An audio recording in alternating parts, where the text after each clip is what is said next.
Hi viewers, মই ৰিমঝিম আমাৰ এই চেনেলটো লাইক কৰক, শ্বেয়াৰ কৰক, সাবস্ক্ৰাইব কৰক, লগতে বেল আইকনটো দবাই দিয়ক।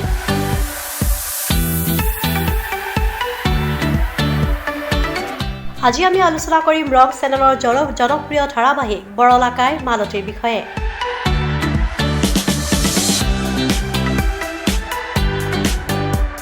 প্ৰথমে আপোনালোকক জনাও যে মালতীৰ প্ৰকৃত নাম হ'ল মীনাক্ষী ডেকা।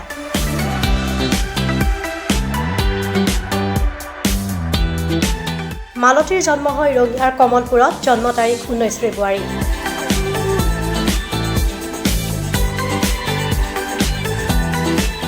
মালতীৰ দেউতাকৰ নাম ভুৱন ডেকা আৰু মাকৰ নাম ভাগ্য ডেকা। মালতীক ঘৰত মতা নাম হ'ল ধন আৰু মূল।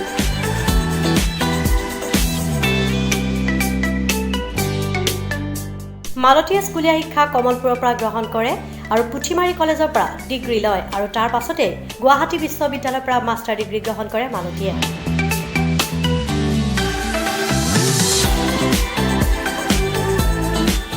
মালতীয়ে নাচি খুব ভাল পায়। মালতীয়ে আগৰ পৰাই অভিনয়ৰ লগত জড়িত যদিও বৰলাকাইৰ জৰিয়তে অধিক জনপ্ৰিয় হৈ পৰে মালতী।